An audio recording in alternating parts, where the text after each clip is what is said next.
పోసానిపేట గ్రామ కాంగ్రెస్ పార్టీ నాయకులకి అడ్వాన్స్డ్ దీపావళి శుభాకాంక్షలు. మన కాంగ్రెస్ ప్రభుత్వం వచ్చి 2 సంవత్సరాలు అవుతున్న సందర్భంగా ముఖాముఖి. ముందుగా మీ పేరు, మీ డీటెయిల్స్ చెప్పి స్టార్ట్ చేయండి. జనతా మీడియాకు దీపావళి శుభాకాంక్షలు. మా పేరు సంజీవ్ రెడ్డి, మాది కతలాపూర్ మండల్, పోసాన్పేట విలేజ్. మాది మా ఎమ్మెల్యే గారు పైలట్ విలేజ్ చేసినందుకు గవర్నమెంట్ విప్ ఆది సీనకు ధన్యవాదాలు. మాకు విలేజ్లో 130 ఇందిరమ్మ హౌజెస్ ఇచ్చారండి. దేశంలో ఎక్కడ లేని విధంగా సన్న బియ్యం ఇచ్చారండి. ఇక్కడ మాకు రైతు బంధు కూడా అందరికి వచ్చేస్తున్నదండి. టోటల్ సార్, ప్రభుత్వం వచ్చినప్పటి నుంచి ఇప్పటి వరకు ఏం చేసిందో చెప్పండి.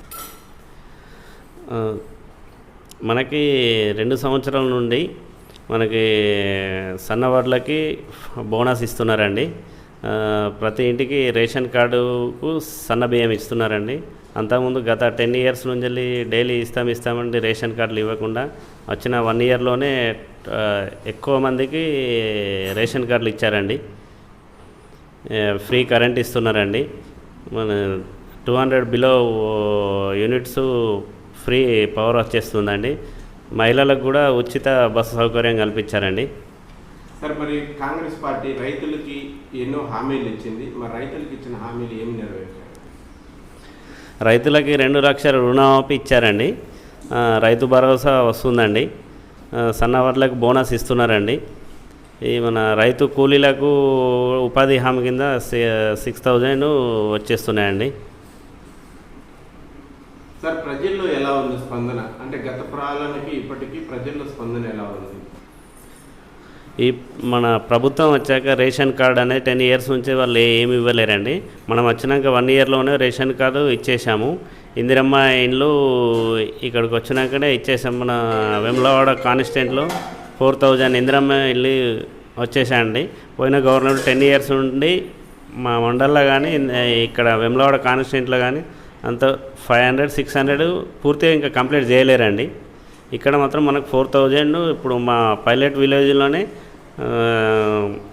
30 హౌజెస్కి ఒక 15 హౌజెస్కి 4 lakhs అమౌంట్ పడేసాయండి. డైరెక్ట్ గవర్నమెంట్ టు ఇంటి లబ్ధిదారుని మధ్యలో 1 రూపీ కూడా ఎవరికి లంచం కానీ ఎవరికి ఇచ్చేసలేదు. డైరెక్ట్ అకౌంట్ లబ్ధిదారుని అకౌంట్లోనే 4 lakhs పడ్డాయండి. మా విలేజ్లోనే పడ్డాయి. మరి ఎలా ఉంది? మరి త్వరలో స్థానిక సంస్థలు సర్పంచుల ఎన్నికలు రాబోతూ ఉన్నాయి. మరి ఫలితాలు ప్రజా తీర్పు ఏ విధంగా ఉండే అవకాశం ఉంది? ఇక ప్రజా తీర్పు అనేది ఇప్పటికైతే రేవంత్ రెడ్డి సర్కారు చాలానే బాగు చేస్తుంది ఇక్కడ. ఇక ప్రజా తీర్పు కూడా ప్రజలలో కూడా అందరూ సంతోషంగా ఉన్నారు. కాకపోతే ఇంకో బడ్జెట్ గవర్నమెంట్కు లేనందున ఇంకో కొన్ని హామీలు కూడా చేయాల్సి ఉంది. అది ఇంకో 1.5 ఇయర్లో కూడా చేయగలుగుతున్నాం అంటున్నారు. కొంతమంది కూడా నిరాశం ఉన్నారు, కానీ ఇప్పటికైతే మెజారిటీ పీపుల్ ఓకే ఉన్నారండి. సార్, మరి వేములవాడ ఎమ్మెల్యే గారు ఆది సీనన్న గారు ఎలా పనిచేస్తున్నారు? ఆయన ప్రజలకు ఏ విధంగా అందుబాటులో ఉంటున్నారు? ఇప్పుడు మా ఎమ్మెల్యే గారు 24 hours అహర్నిశాలు కష్టపడి తిరుగుతున్నాడండి ఇక్కడ. అసలు ఒక్కరోజు కూడా ఫ్రీగా ఉండడు. సార్ ఏ ఫంక్షన్ పిలిచినా ఎక్కడికి పిలిచినా వచ్చేస్తున్నాడు. మాకు ఇక్కడ వరప్రధానమైన కలిగోట సూరమ ప్రాజెక్టు కూడా టీఆర్ఎస్ హయాంలో 10 ఇయర్స్ నుంచి అసలు ఏం చేయలేరు. ఇప్పుడు మాకు వచ్చిన 2 ఇయర్స్ లోపే 70-80% సీనన్న కంప్లీట్ చేశాడండి.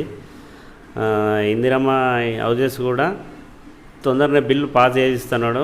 మాకు ఈ పని కావాలని వెళితే మాత్రము వెంటనే 1 hour లోపల వర్క్ చేసి పంపిస్తున్నాడండి. ఓకే సార్, ఇప్పుడు మరి ప్రతిపక్షాలు మరి అభివృద్ధి లేదు, కాంగ్రెస్ ఫెయిల్ అయిపోయిందని విమర్శిస్తూ ఉన్నారు కదా, మరి దీని మీద మీ కామెంట్ ఏంటి సార్? చెప్పండి. ఇప్పుడు మన గవర్నమెంట్ ఒక్కొక్కటి 2 ఇయర్స్ నుంచి వెళ్ళి చేసుకుంటానే అన్ని పనులు చేసుకుంటూనే వస్తుంది. బడ్జెట్లో ఉన్నా కానీ ప్రతి ఒక్క పని ఇచ్చిన హామీన పెట్టుకు మొత్తం చేసుకుంటూనే వస్తుందండి. ఇప్పుడు మనకి ఇంకా 2 ఇయర్స్ ఇంకా 1 month టైం ఉన్నది. ఇంకా మనకు 3 years ఎలక్షన్కు టైం ఉన్నది. ఒక్కొక్కటి A to Z అన్నీ చేసేసుకుంటూనే కంప్లీట్గా వస్తుంది. ఇప్పుడు ఒక హామీలు 6కి మినిమం 4-5 అమలైనాయి.